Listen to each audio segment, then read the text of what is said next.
Good morning, everybody.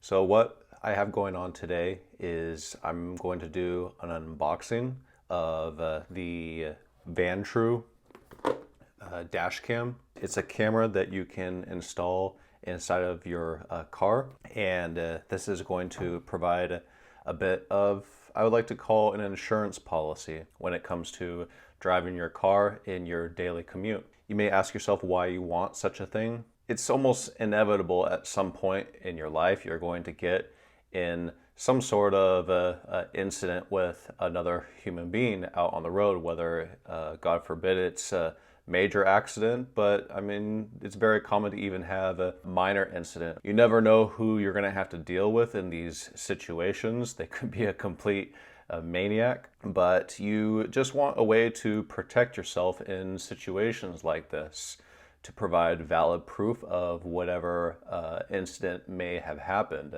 Unfortunately, it does keep you honest as well when you are out on the road. Ensure that you are following all of your road rules. This is a product that I truly do swear by. Just to show you, I have purchased one of these in the past. This is one that I've installed in my Toyota Yaris. We did pick up recently a Toyota 4Runner, and for the same reasons that I mentioned, I want to ensure that we are protected if we were to ever be involved in an incident. What I have here is a completely sealed box, and we're going to take you through all the different components. I'm going to walk you through an installation within the Toyota 4Runner. So this right here is the actual camera assembly as a frontal camera system that's going to capture the front portion of the vehicle. It has a very wide point of view, which is obviously important. It can shoot in 1080p, which is important for high quality video. If at any point you need to zoom in on the video to isolate a very important part of it, you'll have the capability of doing that. A couple of things that separates this product from others is that it actually has a cabin view. It's going to capture everything that is inside of your cabin. This is actually equipped with a back camera system as well. You can actually install a small little camera in behind the vehicle.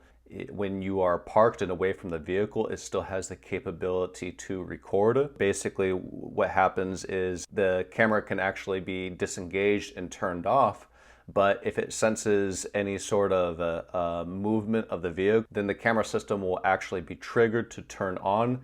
A couple other components is the SD card. You can actually set the SD card to a size capacity. Once it hits that capacity, it will overwrite whatever contents are on there. It'll save the important files and then just keep on recording new files. This is the dash cam Hardwire kit. Straight out of the box, the dash cam has the capability to plug into your cigarette lighter. However, if you did not want to use that, and if you wanted sort of a more clean setup, then you can actually use the Hardwire kit to plug the dash cam into your fuse box. This will be the suction cup that the dash cam will attach to, and it has GPS inside of it, so whatever video that you are recording with the dash cam, there'll be telemetry that will show all the GPS information and coordinates. So here is some just general instructions on how to set everything up. Well, there you go. We got everything on box. Let's go ahead and go outside, and I'll walk you through how to set this up. All right, guys, I just wanted to show you the Vantrue camera system that I have set up in our Toyota Yaris. So there it is right there. You can see that there's power being supplied to it. See, no key in the ignition. And it's getting power and supply from the fuse box. That's what it looks like, and it's running the GPS unit as well. The cord is going through this lining behind, and it goes to the back of the vehicle, nice and clean. You can pay a dealership to set this up for you, or you can just take about 2 hours yourself and do it for free installation. Let's go ahead and get this started in the 4Runner. All right, guys, so the first step that we're going to do is we're going to attach the GPS suction cup to the camera itself so we can put this onto the windshield. The way you're going to do that is you're going to line up the little grooves here and just slide that in until it clicks. just like that. And let's go ahead and get this attached to the windshield. It's really up to you, your preference, exactly where you want this, but I think what I'm going to try to do is we're going to try to set it up just right below this. And we're not necessarily married to this spot. Because it is a suction cup, we can move it around as we see fit. Just take off that little sticky. So if you turn that, that opens the suction cup. And then we're just going to stick that right underneath. That piece rotates up, so you need to allow yourself a little bit of room. So just push it in and rotate. So there it is. And you still have the ability, you can rotate here. It still has some articulation. So let's go ahead and get the back camera set up. So if you are installing your dash cam in a 4Runner, you might have an easier time putting your seats down. Affixing your back cam to the rear windshield, you are a little bit more married to this location, so make sure you're absolutely certain where you are placing it. It is a little sticky adhesive on the back. The good thing, once you affix it, this camera actually rotates, as you can see here. You'll be able to angle it a little bit up or down depending on where you place it. I'm going to place it right in here. And just like that. And then press hard. The power cable will supply power to the camera. It'll go up into the liner and then go through all this lining to the front of the camera system. So now we're going to run the cable from the backward camera all the way to the frontal camera. Okay, so there's the power cable going from the main camera, and it's going to have to go up and all that liner right there. But right now I just have it in place going all the way to the back. So we'll go ahead and plug that into the back camera just like that. So this will go up into the liner and we'll clean up all this cabling. So one thing I just realized, you probably want to have this L shape cord in the front just because it has the ability to go straight up and be a little bit less obstruction. So this is where we're going to start. Putting the cord up into the liner. Some of it you can almost do with your finger, just like this. But basically you just want to conceal this cord by sticking it up into the liner like so. And we're gonna go along here and then probably, yep, we're gonna go along here and then all the way to the back of the vehicle. So there you can see an example of where it gets a little tricky. In sections like this, especially around the corners, is where this tool is going to come really handy. And then if you get the cord in the middle or on the straight sides first, and then you go in with your tool and then finesse it in, just like so. There you go. See how that's how you get past those tricky bit corners. And so now you can see that's a hell of a lot more clean. So one thing I do want to mention is if you are dealing with a larger vehicle, you might want to try to be very conservative in how much excess cord you have up in the front. So I would actually start in the front and use as least cabling as possible to line along here, so you ensure that you have as much reach as possible to the back. If you have a opening back door like so, what you're going to want to do is ensure that there's enough reach between where you place the camera and the lining. So if I back up, you're going to want that much reach to where when you open the door, the cord is not pulled too tightly or does not come out.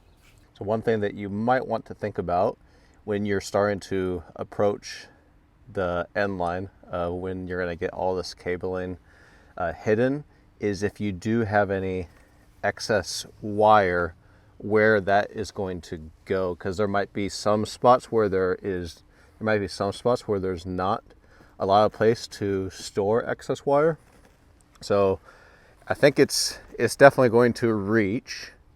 But I might have a little bit of excess, and I'm thinking in here, because it feels pretty hollow, I feel like whatever excess we have is going to be able to go in there. All that cabling, there's a little bit dangle right there, but that's again to allow room for that door to swing open and for that cord not to pull out. All that cord is cleaned up going along all those edges. As you can see here, this did having a lot of room to store any excess cord, so I just put it up in there. A little bit is sticking out there. That doesn't really bother me, but it's going up all along here and all along in here. You can even see, you can see it right there. It doesn't bother me that it's sticking out a little bit like that, but all along here and all the way to the camera. So that took about probably 20 minutes. It was a little bit of a pain in the butt, but I was willing to deal with that rather than spend $100 for somebody to install it for me. So for the Hardwire kit, what you're going to have to do is you're going to have to identify the fuse box on your vehicle, because that's how you're going to provide power to the dash cam. That's going to be your fuse box. So we're going to have to take off this little panel right here in order to access those fuses. On our Hardwire kit system, we have a black wire. In this black wire, we're going to find some piece of metal where we're going to ground our black wire. And then the red wire is what is going to actually plug into a fuse. We're going to use one of these red extensions to plug into the fuse box. We need to identify which fuse from our owner's manual is going to provide power to the vehicle when the vehicle is off. That way our dash cam can continue rolling even when we're away from the vehicle and constantly monitor it. The first thing you're going to need to do is find a grounding point for the wire. This is what I'm going to use for the black wire. And I just undid this screw just slightly, just enough to get the black wire underneath it, and then retighten it.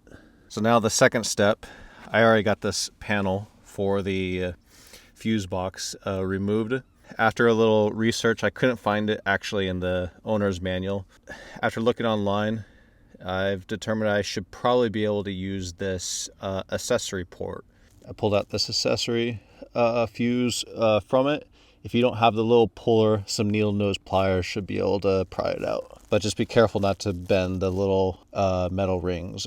So we're going to have to use these little leads to attach to our Hardwire kit. And you're going to have 4 options. You're basically just going to look for the one in which will fit your fuse that you just removed. So this little extension cable, the number 5 fuse is the one that came with it. We'll just leave that there. And then the 7.5, that's the accessory fuse, the OEM fuse that we removed from the fuse box. And we're going to put that one to where it's closest to the prongs. Now we're going to connect these 2 wires. Just like that. Then I just took that wire hardware kit and inserted it into the fuse hole in which we removed that 7.5 accessory fuse.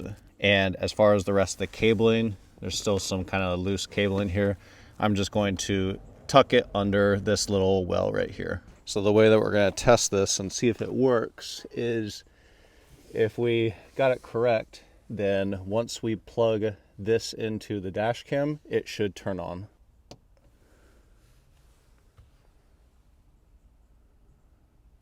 So we ran into a bit of a problem. The accessory fuse, for some reason, was not working. So maybe I got wrong information as far as which fuse provides constant power, even when the ignition is off. I couldn't really find very good information online, and unfortunately, even the owner's manual didn't provide any information. I had to end up going to O'Reilly's and pick up this circuit tester kit.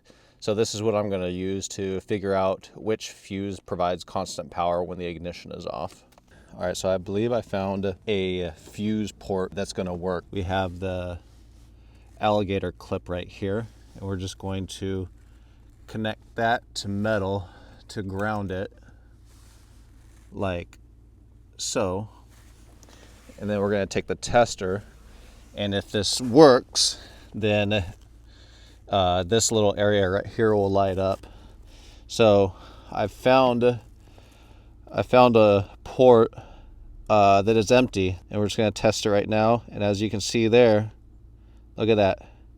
This should provide us adequate power in order to provide energy to our dash cam. So we're going to try this one and see if it works. And we shouldn't have to take any fuses out. I was able to get the circuit line into the empty fuse port. I did not have to take out any fuses because it was just a spare available. This will be the moment of truth, and we'll see if this works. So we'll just take this cable.